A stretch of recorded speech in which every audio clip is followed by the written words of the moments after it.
परमाणु जो थे वो बिना प्रोग्राम वाले हो गए। इसके पास कोई प्रोग्राम नहीं रहा, उसे क्या काम करना है, उसे कोई गाइडलाइन दी नहीं गई है कि कैसे काम करना है, कितना काम करना है, बस इसकी मर्जी जो करे। तो कोई एक बीमारी हो गई, किसी और की कोई और मर्जी जो करे, दूसरी बीमारी हो गई, है ना। ये सारी बीमारियां, जितनी बीमारियां उतनी यही है ना। तो इसके लिए रामायण में क्या बखूब, एक तो पहले ये समझ लेते हैं कि महाभारत और रामायण दोनों के अंदर सिमिलरिटी क्या है।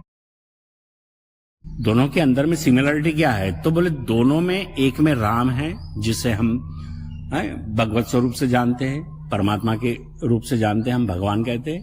दूसरे में कृष्ण है, वो भी परमात्मा है, वो भी भगवत स्वरूप है।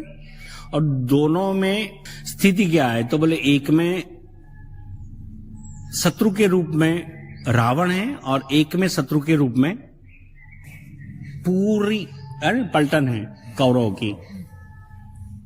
यही है ना।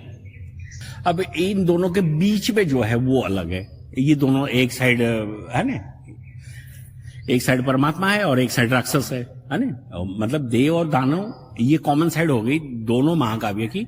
बीच वाली जो साइड है, तीसरे वाली जो केंद्र है इसका, ये दोनों का अलग अलग है। रामायण में वानर और रीछ है,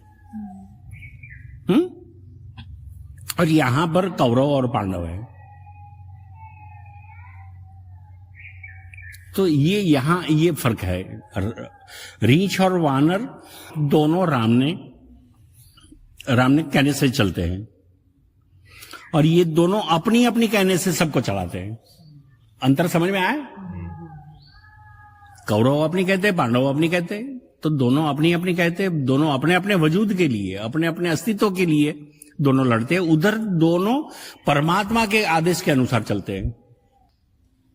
रामायण और महाभारत के बीच में क्या अंतर हो गया कि यहां हर एक अपने अस्तित्व के लिए लड़ रहा है, उधर में सारे समर्पित है राम को, राम के कहने से चल रहे हैं, है ना। ये समझ में आ गई बात। अब हम चलते हैं, जैसे शरीर में ये खराबी होती है, तो खराबी कैसे होती है समझ में आ गया कि भाई ये आपके अणु और परमाणु, जिसके पास कोई आदेश नहीं होता, कोई प्रोग्राम नहीं होता, क्या करना है अपनी मस्ती से, है ना। जैसे आवारा अंदर में घूमते हैं तो ये बीमारी फैलाते हैं। तो परमात्मा मर्यादा पुरुषोत्तम श्री राम ने क्या किया, तो राम ने ऐसे, तो वानर को आप देखें तो वानर की परिस्थिति क्या है, तो बोले एक सेकंड कहीं रुकता नहीं, अपनी मर्जी से, कोई कमांड नहीं, है ना। तो वो भी प्रोग्रामलेस है वानर, रीछ भी प्रोग्रामलेस, जो इसकी सूझबूझ में आता है वही करता है। आपके लिए कितनी भी जरूरी या कितनी भी कीमती चीज है, उसके हाथ में आ गई, पटक दी, बात खत्म, है ना। तो चंचलता है, वानर और रीछ में चंचलता है। इस चंचलता को भी हम अंदर में थोड़ा समझ लेते हैं। तो ये चंचलता का मतलब क्या हुआ, तो बोले इसकी गति होती है। चंचल होता है वो गति है, स्टेबल नहीं होता वो चंचल है। जो स्थिर नहीं है वो चंचल है ना। तो इसकी अपनी एक गति होती है। तो जब हम कोई मिशन के लिए हम निकलते हैं तो हमारे पास पूरा प्रोग्राम होता है, और उस प्रोग्राम के आधार से हमने सबको काम बांट के रखा है। तेरे ये पकड़ना है, तेरे ये करना है, तेरे ये टाइट कर देना है, तेरे ये लूज कर देना है, कुछ भी, है ना। तो ये सारी टीम होती है, लेकिन ये सारे एक ही प्रोग्राम से चलते हैं, एक ही आवाज से चलते हैं सारे लोग, और ये आपका एक प्रोजेक्ट कंप्लीट हो जाता है ना। ऐसा ही होता है ना। तो ये सारे एक दिमाग से चलते हैं, मतलब एक प्रोग्राम से चलते हैं, और ये गति करते हैं। बाकी जो है वो बाहर दूर खड़े रह के देखते हैं, बैठे रहते हैं। जो स्थिर है वो बाहर रहेंगे। अब इसमें भी आप कैसे कैसे लोग रखते हो, तो बोले ये पकड़ के रखना है, तो बोले हैवी आदमी रखो, है ना। कहीं कुछ रसा वसा पकड़ के रखना है, तो बोले एक भारी आदमी को रखो, ये खींच ना जाए। और कहीं सामान बहुत तीव्र गति से यहां से यहां लाना है, तो बोले ये 2-3 जो है ना वायु स्वरूप है, 2-3 लोग जो छोटे छोटे, वो सारे तो कुछ बोले ये नंबर का पाना लाओ, तो दौड़ के लेके आएगा, तो ये जो त्वरित काम करते हैं, बहुत तीव्रता से काम करते हैं, ऐसे लोगों को आप दौड़ने के लिए रखेंगे, है ना? यही करते हैं ना। ठीक उसी तरह आप देखो कि जहां चंचलता है उसे तीव्र काम दिया जाता है। तो ये आपका जो है अणु और परमाणु, तो इसकी क्या गति है?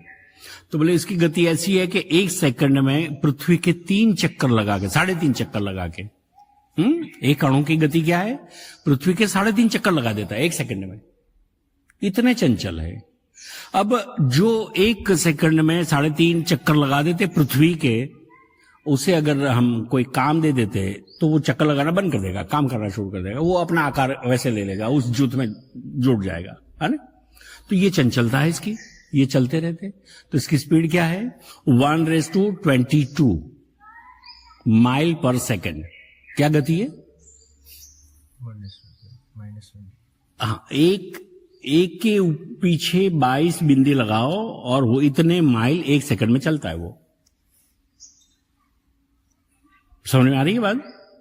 तो ये अणु की गति है। अब उस अणु को काम में लेना है आपको। आपके भीतर के अणु भी यही गति से चलते हैं, ये प्रोग्राम के साथ हुए, है ना? तो भगवान श्री राम ने क्या किया कि ये जो ऐसे ही आइडल अणु थे जितने, है ना, जितने आइडल थे उन सबको प्रोग्राम दिया, मतलब बंदरों से इसीलिए काम लिया कि भाई जो आइडल है आपके अंदर में आइडल हो जाते, उसे आप अपने प्रोग्राम के साथ आपके साथ जोड़ दे। और फिर ये प्रोग्राम शुरू हुआ और इतने दुरंदर महारथियों हैं, इतने बड़े बड़े योद्धाओं थे रावण के पास। रावण खुद एक कितना बड़ा योद्धा, इसके अपने बेटे, होनार बेटे सारे, सब कुछ है, कितने राज्य के राजाएं इसकी मदद में सेना के साथ थे, फिर भी वो हारा। ताकि एक एक पल के बाद एक एक राजा बदलते थे, राजा बदलने के साथ साथ प्रोग्राम बदलता था। तो कोई कंटिन्यूअस फिक्स प्रोग्राम नहीं रहा, इसलिए वो सब हारे। और राम एक ही प्रोग्राम बनाते थे और सारे राम के आदेश अनुसार चलते थे। तो जो अणु बिना प्रोग्राम वाले थे, चंचल जो थे, उन्हें प्रोग्राम देके उन्हीं से काम लिया है। राम को क्या बोला? वनवासी बोला है। तो वनवासी भीतर जाए, जब पता चले कि आपने कितना बड़ा जंगल पैदा कर रखा है विचारों का, कितने बीज अंदर डाल के कहां कहां आप फंसे हुए, कहीं कहीं जाने की तो आपकी खुद की जगह नहीं है, उतने जंगल अंदर में आप बना के बैठे, तो उसमें तो और क्या चंचलता ही मिलेगी आपको। उस चंचलता को प्रोग्राम देके आप अगर एक लय में सब अणुओं को काम करवाएंगे तो वो अणु अपनी नई स्थिति को ग्रहण करते हुए आपको बीमारी से मुक्ति दिलाएगा। तो ये कुल मिला के स्थिति ऐसी है। दोनों महाकाव्यों में बताया है कि क्या है, किस परिस्थिति में आप पहुंच गए और क्या भोगना है। ये पांडव और कौरव से सीखे हम, पैनिक होना है कि नहीं होना है ये देख लिया। और इसमें हमने देखा कि अब ये फंसे तो हमें क्या करना है। तो सारे अणुओं को एक लय में, तो रामायण में जैसे रीछ और वानर से जो भगवान ने काम लिया है, उसी तरह ये हमें करना है। अब समझ में आ गई बात? तो आप जो जितने जैसे जैसे प्रश्न लेके आए थे, सबका उत्तर इसके अंदर में आ गया। सबके अपने अपने प्रश्न थे, सारे के उत्तर इसमें आ गए, है ना? तो और कोई इस विषय को लेकर कोई प्रश्न है तो देख लेते हैं। किसी को कोई प्रश्न उठ रहा है तो देख लेते हैं, अन्यथा यहीं विराम दे देते हैं। तो यही वाणी को विराम देते हुए आज की सभा यहीं समाप्त करते हैं। जय गुरुदेव।